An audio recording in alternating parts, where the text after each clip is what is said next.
Siria está aquí, a 8 horas de avión de España. Es la mitad grande y su población se concentra aquí. ¿Por qué? Porque toda esta zona es un enorme desierto, pero un desierto muy importante. Tiene 1/3 de las reservas de petróleo del mundo y también de gas natural. Según algunos, el nuevo petróleo. Para sacarlo de aquí y llevarlo a Europa, hay que rodear toda esta península y salir por el canal de Suez. Como te puedes imaginar, aquí te cobran. Pero hay otra manera más fácil, la línea recta.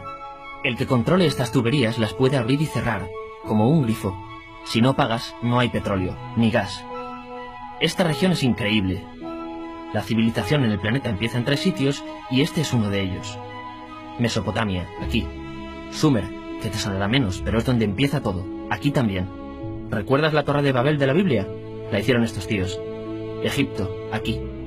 Siempre ha sido un punto de contacto entre Oriente y Occidente, dando a Asia salida al Mediterráneo. Quizá por eso aquí nacen las principales religiones monoteístas, el judaísmo, el cristianismo y el islam. El islam es el último que llega y de hecho acoge a las 2 anteriores. Adán, Noé, Moisés, Jesucristo son considerados profetas islámicos. Bueno, al grano. Como la zona es brutal, todos han querido controlarla y siempre ha estado dentro de algún imperio. Los persas, los griegos, los romanos. El imperio romano termina partiéndose en 2 y finalmente solo sobrevive esto. Ahora es cuando la última religión monoteísta, el islam, construye su propio imperio. ¿Te acuerdas de las cruzadas? Bueno, pues son los europeos cristianos intentando recuperar esta zona de la que estamos hablando. Los últimos en llegar son los turcos, que ojo, no vienen de Turquía, sino de muy lejos en Asia, junto con Gengis Khan. Lo conquistan todo y fundan el Imperio Otomano. El Imperio Otomano se queda ahí hasta la Primera Guerra Mundial. 600 años. Cuando acaba la Primera Guerra Mundial, aparecen pequeños países donde antes estaba el Imperio Otomano. Y por primera vez vemos a Siria en un mapa. Hasta ahora la habíamos dibujado para no perdernos. ¿Y quién se inventa estos países? Bueno, lo que te voy a contar es alto secreto. O lo era en 1916. Este súper secreto se llama Acuerdo de Sykes-Picot. Los franceses y los ingleses no podían derrotar solos al Imperio Otomano. Solo podían si les apoyaba la gente que vivía dentro. En su mayoría árabes. ¿Cómo se los ganaron? Pues les prometieron la Gran Arabia, un país solo para ellos. El único problema es que era un timo. Antes de seguir, recuerda una cosa. Los árabes son un pueblo, pero no una religión. O sea, un árabe puede ser musulmán, puede ser cristiano, y antes del Islam parece que hubo tribus árabes con tradiciones judías.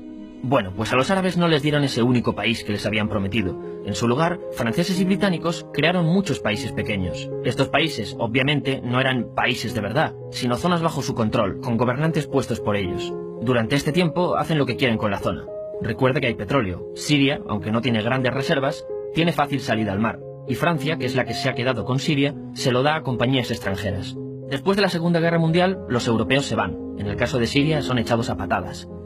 Pero antes de irse, crean otro estado, Israel. No es el momento de hablar de ello, pero es un estado muy polémico que sus vecinos no reconocen. La prueba es que nada más irse los británicos, todos estos estados lo atacan. La zona, a partir de ahora, va a ser una bomba de relojería. Y mientras, ¿qué pasa en Siria? Bueno, pues no es muy estable. Tiene golpes de estado constantes. En esa época, aparece en Siria una ideología que se hace con el control y se expande por el mundo árabe, el Ba'ath. Esta ideología mezcla el antiguo sueño de una sola nación árabe con ideas socialistas. Y algo muy importante, es laica, o sea que no es religiosa. Siria se llega a unir con Egipto, un país con el que no tiene frontera.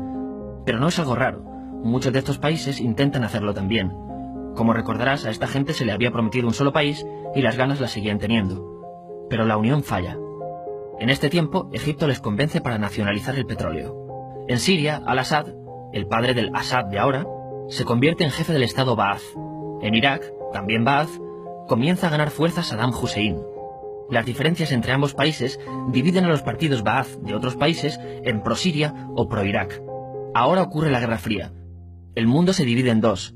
O eres de Estados Unidos o de la Unión Soviética. Son años muy movidos en los que se pegan constantemente con Israel, invaden su vecino Líbano y comienza una oposición islamista al régimen Ba'ath de Assad. Los hermanos musulmanes. Vale, volvamos atrás un momento. Recuerdas que la mayoría de árabes eran musulmanes, ¿verdad? Bueno, pues dentro de los musulmanes hay 2 ramas fundamentales.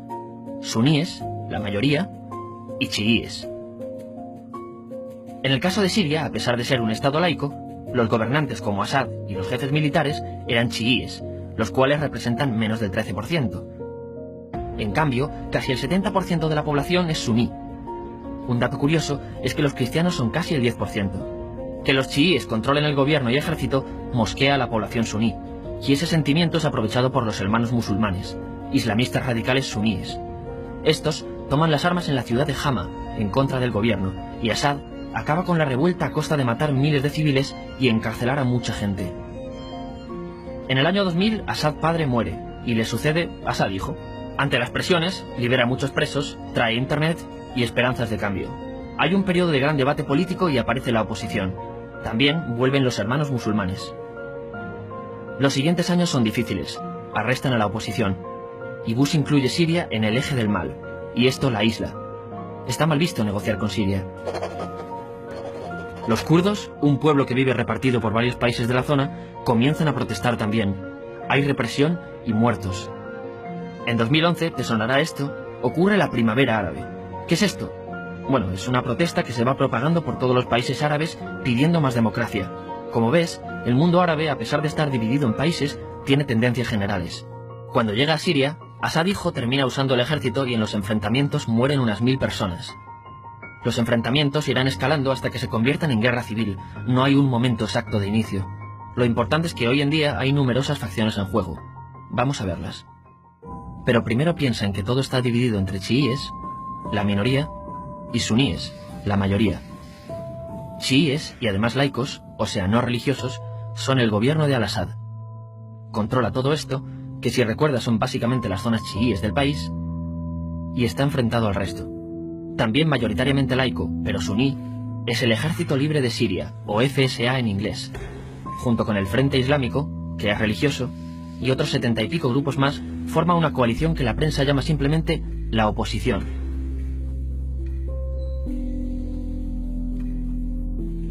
También suníes e islamistas, pero radicales, son Al-Nusra, llamados Al-Qaeda en Siria porque son básicamente eso, Al-Qaeda en Siria.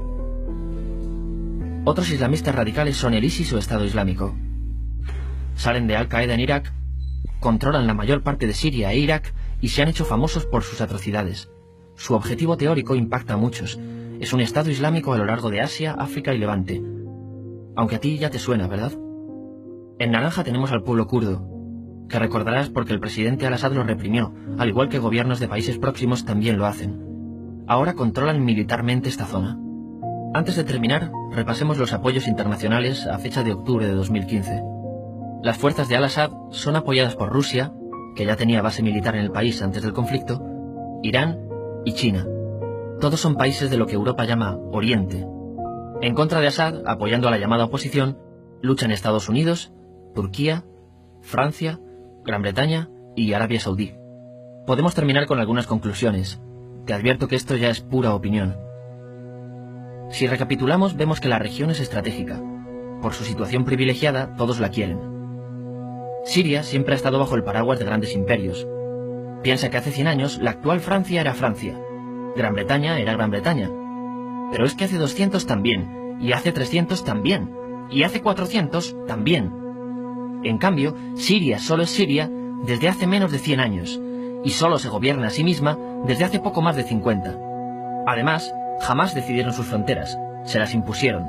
Europa dividió Oriente Medio a su antojo para controlarlo, diseñando países sin tener en cuenta su población. Muchos historiadores dicen que todo pueblo tiene la necesidad de manejar su propio destino, pero estos ingredientes que hemos visto juegan en contra de proyectos como la Siria Ba'ath, que encima usa la represión para mantenerse. En última instancia, lo que producen es una guerra civil.